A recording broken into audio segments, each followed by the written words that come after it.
Be'ezrat Hashem, dans cette paracha de Vayehi qui nous parle de la fin de la vie de Yaakov, on va essayer Be'ezrat Hashem, grâce au ce merveilleux commentaire sur la Torah, qui s'appelle le Ora Haim Akadosh, le Saint Ora Haim. Il s'agit bien sûr de Rabbi Haim ben Attar, qui a vécu environ 300 ans,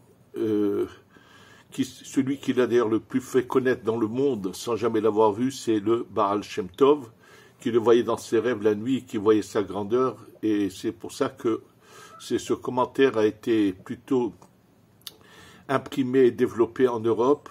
C'est le monde chassidique qui a le plus étudié ce commentaire et l'a diffusé. Et là, c'est pas juste une explication sur un verset de la Torah, mais c'est une explication dans la compréhension de notre vie et de comprendre pourquoi il y a des gens qui vivent un certain nombre d'années, d'autres plus, d'autres moins, pourquoi les premières générations, depuis Adam Arishon jusqu'au Maboul et un peu après, ont eu une vie bien, bien plus longue que la nôtre, et lui explique ça à merveille. Naturellement, c'est basé sur ce verset de la Torah, lorsqu'on nous parle de la fin de la vie de Yaakov, Vahi Yaakov Be'eretz Mitzrayim. Bon, c'est marqué qu'il a vécu la fin de Yaakov, comment il fait venir son fils parce qu'il va quitter ce monde. Et là-bas, c'est marqué Vayikrevu Yemé Yisraël Lamut. On va traduire les mots. Vayikrevu, se sont rapprochés les jours de Israël, c'est de Yaakov qui s'appelle Israël, pour quitter ce monde. Et lui pose la question, il dit, les jours ne se rapprochent pas, c'est l'homme qui arrive au bout de son moment, et c'est tout. Et là, c'est l'opportunité pour nous de nous expliquer que les jours de la vie d'une personne sont un nombre d'étincelles de lumière à réparer. C'est-à-dire que chaque jour est une entité en soi qu'on doit réparer. Et bien sûr, il nous l'explique avec les paroles du Harizal. Et que se passe-t-il si quelqu'un n'a pas réparé cette journée-là? Il l'a perdu. Que va-t-il se passer? Parce qu'il faut savoir que ce qu'il veut dire, on va le développer, c'est que toutes ces parcelles-là qui se réunissent ensemble vont être, lorsque la personne quitte ce monde, c'est le vêtement avec lequel il a accès au Gan Eden.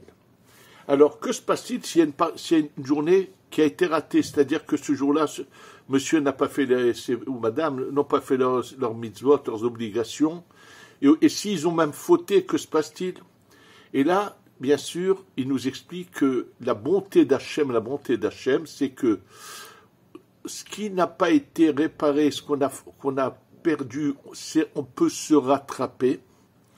Oui, on peut rattraper, on va expliquer comment fonctionne la Teshuvah, comment ça peut nous aider à rattraper le passé. Par contre, si quelqu'un a fait tout ce qu'il fallait et que une fois il faute, ça ne va pas entacher les jours précédents. Si les jours précédents ne sont pas touchables, ils restent parfaits.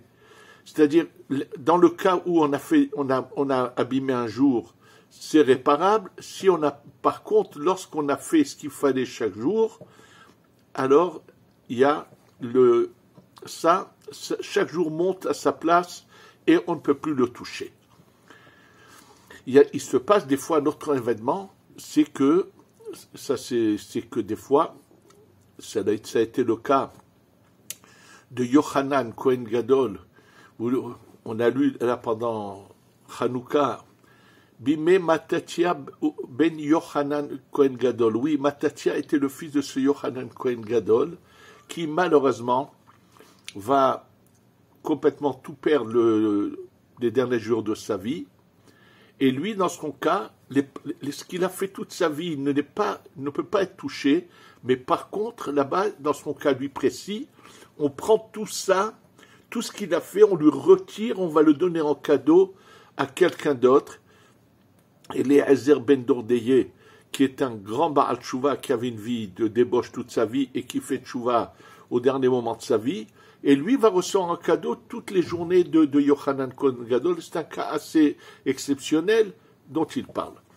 Mais en tous les cas, pour nous expliquer maintenant, le Or HaChaim nous dit que donc la bonté d'Hachem, c'est que ce que nous avons fait comme il faut ne sera pas touché, mais par contre on peut réparer les journées qu'on aurait perdues. Et il explique donc c'est pour cela que chacun, en fonction du nombre d'étincelles de lumière qu'il doit réparer, va vivre. Donc les journées de la vie de la personne, quand c'est marqué Vaïk, Revu, Yemé Israël, ils sont approchés des journées de Israël, ça veut dire que Yaakov Avinu est arrivé au bout de sa réparation, il lui reste que quelques jours encore à réparer et il quitte ce monde. Donc il explique que c'est pour ça que chacun a un nombre d'années qu'il vit et pas plus. Et dans ce cas, la question est, comme il le dit lui, pourquoi les premières générations, donc depuis Adam Arishon jusqu'au déluge, vivaient de manière aussi longue, c'est-à-dire une vie si longue, puisque Adam Arishon a vécu 930 ans, et sa génération, c'était des 800, des 900, c'était environ cet âge-là. Alors pour expliquer cela, il donne un exemple d'un roi qui avait des sujets, à qui il a pris des pierres précieuses qu'on a sorties du fond de la terre, du ventre de la terre, mais qu'il faut bien sûr nettoyer, arranger et tailler pour qu'elles aient une belle apparence. Et il appelle ses serviteurs, il leur dit, voilà, toi je t'en donne 900, toi je t'en donne 800, toi je t'en donne 950, toi je t'en donne 700, et il leur donne à faire ce travail. Et il leur donne rendez-vous, bien sûr, au bout du compte, pour venir ramener ces pierres propres et bien taillées et qu'elles ont été embellies. Et quand arrive le moment, malheureusement, ils voient que non seulement qu'ils n'ont pas nettoyé ces pierres précieuses, mais qu'ils ont au contraire ajouté de la saleté dessus. Et là, le roi se fâche et les condamne à mort. Et il décide que leurs enfants auront un travail qui sera bien moindre et va donc diminuer la quantité de pierres qu'il va donner à leur descendance à réparer. Et donc ça, c'est le Or HaChaim qui l'explique pour nous dire pourquoi ces générations ont vécu si longtemps. Et pour approfondir un peu ce qu'il dit, comprendre bien ce qu'il dit, je vous rappelle que dans le cours de la semaine d'avant, je vous ai parlé de cette image qui s'appelle Ari Hanpin, cette gérance du monde qui est tout à fait au-dessus, qui est la miraculeuse, qui s'appelle Ari Hanpin, qui est le Keter, qui a plusieurs termes. Je vous en avais parlé pour expliquer que de cette lumière-là descendent ces trois choses qu'on appelle Béné, Chayé ou Maisonné. Sachez que cette gérance du monde par cette lumière infinie qui s'est enveloppée dans le Keter et qui gérait le monde, qui s'appelle Arir, c'est ça qui a géré le monde depuis que Adam Arishon a été éjecté du Gan Eden sur la terre jusqu'au moment du Maboul du déluge. Et c'est pour ça, et eux n'ont pas eu la possibilité de savoir réparer ces quantités infinies de lumière qu'on leur a données. Ils ont fait l'inverse, et c'est pour ça qu'ils sont tous anéantis. Et là, tout change après le déluge. Ça va être ce qu'on appelle la Hanaga de Zun de Hatzilut, c'est-à-dire la gérance va être à un niveau bien inférieur qui est appelé le Hanaga Tamishpat, c'est-à-dire la justice, le bon, le bien, mais qui est à un niveau bien inférieur, ce qu'on appelle Ze'ir Anpin, ce jeune face, c'est-à-dire ces Zun de Hatzilut, Tiferet ou Malchut, Kutsha Berichu, Shchinte. Il y a énormément de terminologie pour expliquer comment nous sommes gérés, mais qu'il est possible de se branché à plus haut, et on va voir quelles sont les différentes possibilités. Et donc, c'est pour ça que le nombre c'est-à-dire le travail qu'on a à faire, non seulement qu'il est moindre en nombre, mais également en qualité. Il faut savoir que même en qualité, tout a chuté et qu'on n'a plus rien à voir avec ce niveau qu'il y avait, et donc on répare à un niveau bien plus bas. Et c'est évident que ce qu'on aurait dû faire à ce moment-là qu'on n'a pas réussi, on devra finalement le faire. Donc, pourquoi maintenant ces 6000 ans arrivent à leur fin et ça va être la période transitoire, on va passer au 7e millénaire. Et en passant au 7e millénaire, on ne va même pas atteindre ce niveau qui était depuis Adam Arishon jusqu'au Maboul, jusqu'au déluge. Il faut savoir qu'il y a 5 niveaux de réparation. Il y a celui du Keter, c'est le Harir Keter, que eux n'ont pas réussi. Ensuite, il y a un niveau à côté qui s'appelle Chokhmah ou Abba, qui représente la lettre Yud du nom de Dieu, alors que le premier niveau, c'est une pointe. Et ensuite, il y a la Bina, qui représente la première lettre He, la deuxième lettre du nom de Dieu, qui est le He. Et ensuite, il y a 4 et 5 qui sont He, le Vav et le He, qu'on appelle, et c'est ça ce que nous réparons actuellement. En passant au 7e millénaire, on va passer au niveau au-dessus, la Bina qu'on va réparer, et que ensuite on passera après à un niveau encore plus haut qui sera la Chokhmah, et après encore un niveau plus haut qui sera le Keter. Ça veut dire que la chute qui s'est passée lorsqu'il y a eu le Maboul, c'est qu'on n'a pas chuté d'un cran, mais on est passé du numéro 1 au numéro 4 et 5. Puis il y a 5 niveaux, c'est comme ça. Maintenant, donc chacun a un nombre de jours qui vit pour réparer. C'est pour ça qu'on voit qu'il y a des gens qui vivent peu, il y en a qui vivent beaucoup plus longtemps. Mais là, on va découvrir qu'il est possible, il y a 2 sens, ou que Dieu préserve, il y en a qui vont perdre. En cours de route, on va les arrêter. Et il y en a, c'est l'inverse, à qui va être rajouté en cours de route, pendant qu'ils sont vivants, des parcelles de lumière supplémentaires à réparer, donc qui vont rallonger la vie. Alors, pour comprendre ce que je veux dire, je vais vous raconter l'histoire qui est mentionnée dans Masechet Chagiga, dans la Gemara de Chagiga, et raconter une histoire, bien sûr, qui nécessite d'être expliquée, sinon, celui qui la lit sans comprendre sa profondeur, que Dieu préserve, pourrait devenir presque un renégat, un idolâtre, et croire que le monde n'est pas géré par Dieu. C'est pour ça que c'est très important quand on raconte quelque chose dans la Gemara, que celui qui la raconte a l'obligation d'abord d'approfondir, de comprendre ce qui est caché derrière tout cela.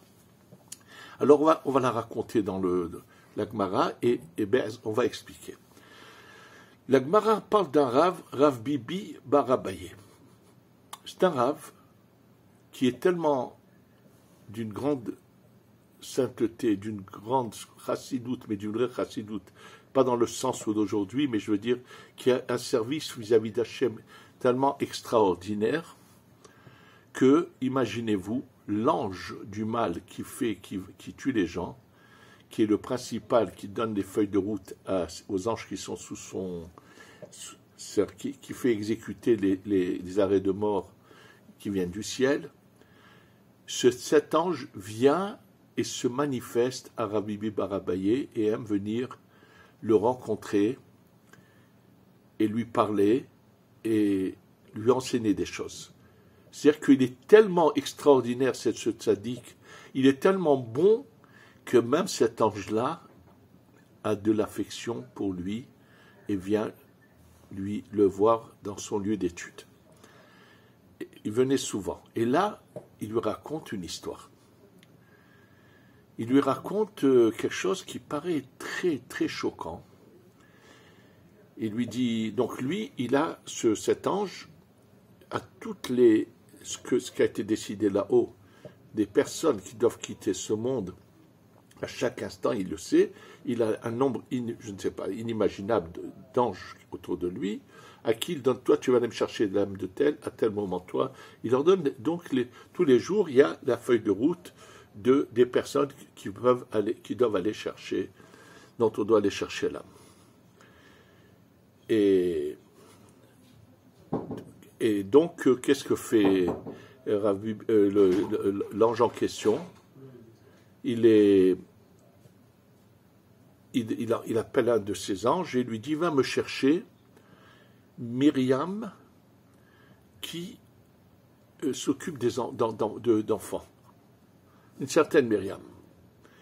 Et après, je vous dirai de qui il s'agissait. L'ange en question va chez une voisine qui s'appelle Myriam, c'est une autre. Et il revient chez l'ange. Il lui dit, voilà. Il lui dit, mais non, c'est pas cette Myriam que je t'ai demandé, c'était elle. Alors il lui dit, je la ramène. Non, non, non, tu l'as emmenée, tu la laisses, me chercher l'autre.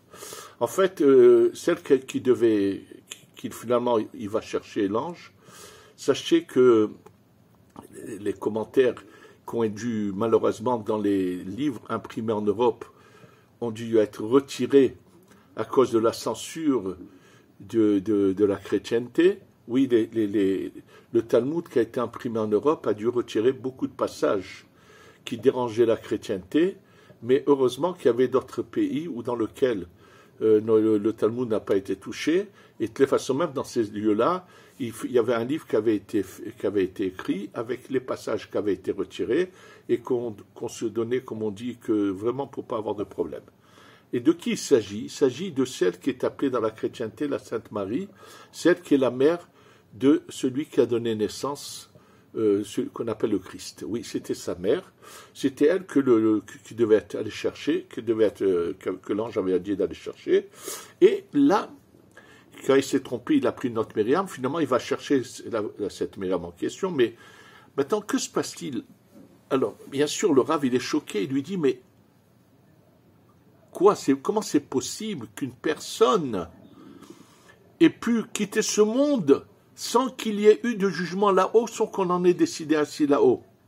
Et c'est ça qu'il faut expliquer, parce que sinon, que Dieu préserve, on pourrait s'imaginer que n'importe quoi peut se passer. Vous allez voir la profondeur des choses tout de suite.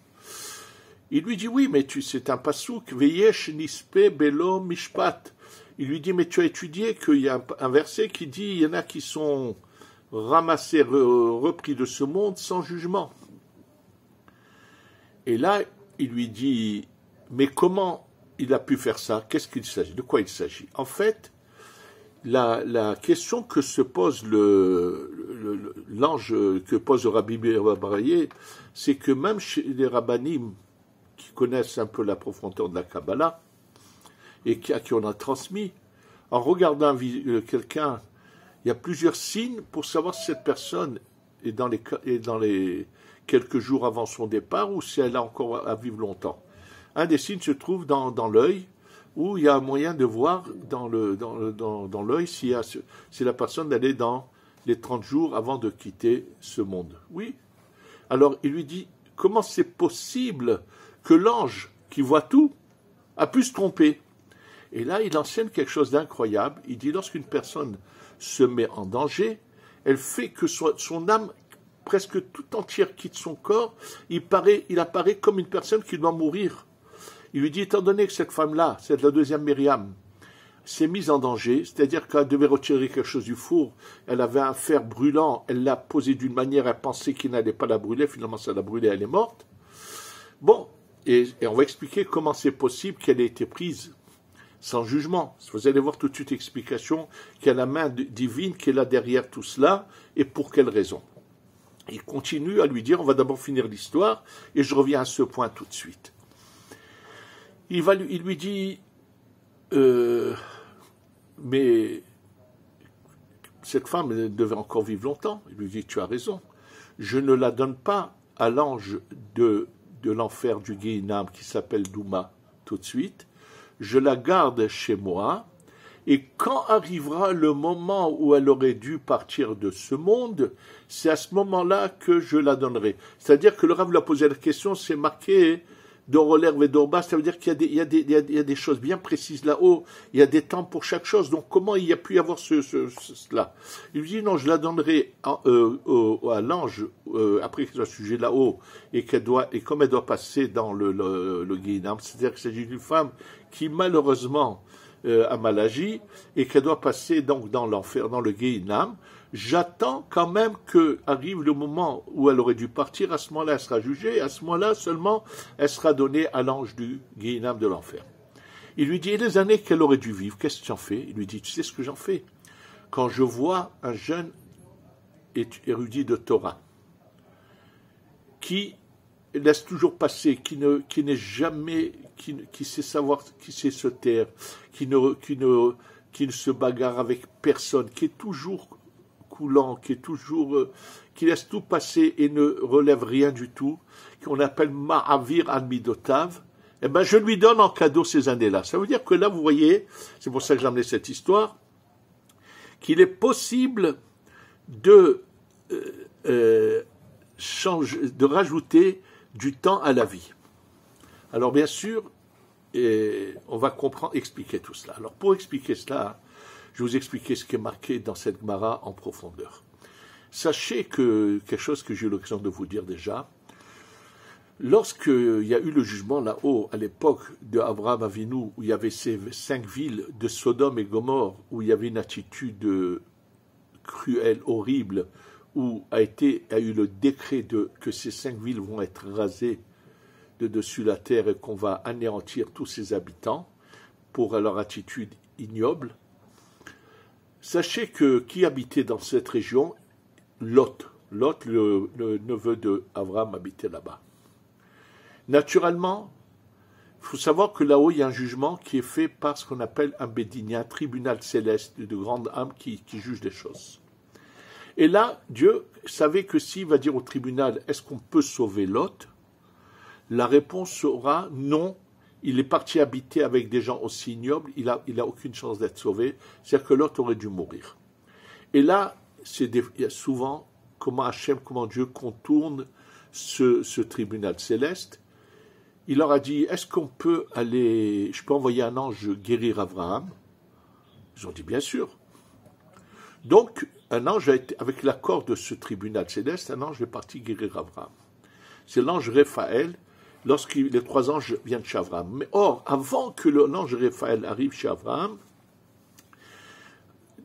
Dieu a rendu visite à Abraham et le guérit de la circoncision qu'il avait fait à son âge tardif. Et après l'ange Raphaël, quand il arrive, il dit, mais qu'est-ce que moi j'ai à faire? Hachem lui dit, mais tu dois le guérir. Il dit, mais il est guéri. Il dit, oui, il est guéri de quoi? D'une blessure dans la chair. Mais la douleur du cœur, tu dois la guérir. Quelle est la douleur du cœur? Maintenant, on va aller anéantir ces villes de Sodome et Gomorrhe. Si Lot est tué, il y aura une grande souffrance pour Abraham. Guéris-le. Comment Raphaël peut guérir Abraham? En allant sauver Lot. C'est pour ça on dit que c'est la même. Oui, ça veut dire que là, le Bédine ne pouvait plus rien faire. C'est-à-dire que quand Hachem veut, il contourne les choses. Revenons à cette deuxième Myriam, pas la mère du Christ, mais celle qui a été prise par erreur. C'est une femme qui commence, malheureusement, qui a été bien à un certain moment, et qui commence à tomber et à chuter. Et elle risque d'arriver à un point de non-retour, où on risque de perdre tout ce qu'elle aurait fait de bon dans sa vie, comme le cas, je vous ai dit, de Yochanan Cohen Gadol.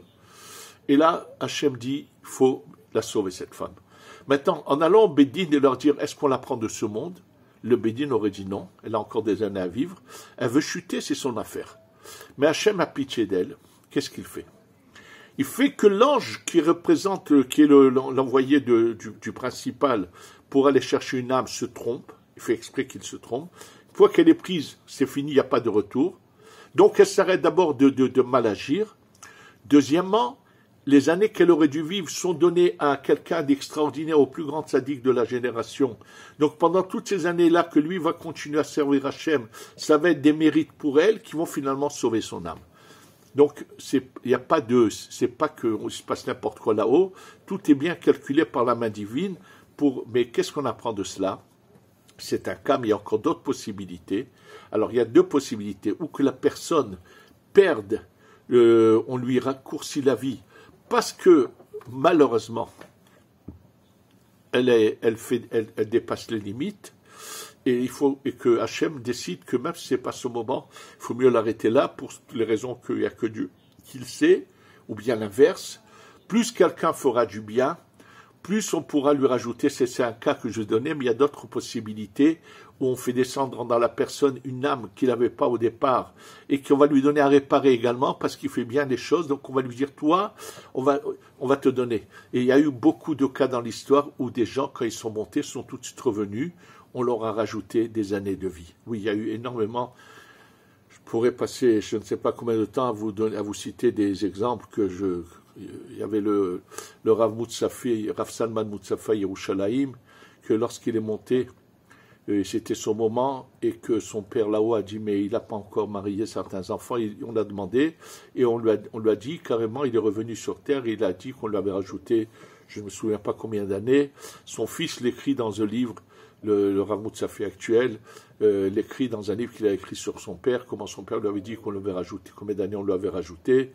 Il y a eu un autre cas qui s'était passé dont je connais, que Zichrono, mon père, Zichrono Livracha, avait entendu quand il est à Fès, avec un cas d'un certain Rav Kadosh, pendant qu'on le lavait pour l'enterrer, il ouvre les yeux, il leur dit non, on m'a rajouté encore 20 ans, ou c'est le cas. Et après, son père lui a dit que, effectivement, 20 ans plus tard, il est parti. Ou c'est le cas de Rabbi Avraham Alevi à Tzfat, où le Harizal lui a dit, si tu fais ça et ça, on va te rajouter tant d'années. Ça veut dire que c'est vrai qu'au départ, chacun a un nombre d'étincelles à réparer, mais quand quelqu'un sert bien Hachem, on ne s'imagine pas toute la bonté qu'a Hachem vis-à-vis de nous. Il faut savoir qu'on est à la fin de cette réparation de ces étincelles de lumière pour que vienne le Mashiach. Plus tout chacun de nous fera l'effort de faire le maximum, de vraiment de rajouter un maximum de travail dans ce qu'il fait tous les jours, bien que ce n'est pas ses obligations. Il va aider à ce que les étincelles qui n'ont pas été réparées par d'autres soient réparées et qu'on ait enfin la délivrance totale. Que ça soit, ça y est, que ce Pessah qui va venir dans 2 mois et quelques, qu'on aura déjà le Beth Amikdash, qu'on va enfin passer à l'étape au-dessus pour réparer le niveau 3 dont je vous ai parlé, après le 2, le 1, et continuer, si le travail ne se finira jamais, juste on sera beaucoup à un autre niveau plus spirituel, et que enfin on soit tous délivrés, qu'Hachem anéantisse tous nos ennemis. Fasse que si au moment du cours, tous ceux qui ont été volés et pris par ces ignobles individus du Hamas, soient enfin délivrés, qu'Hachem anéantisse tous ceux qui font du mal et qu'on soit tous réunis ici avec le Beth Amikdash, la Goula Shlema, Shtavo, Bimera Beyamenu, Amen, Ve Amen.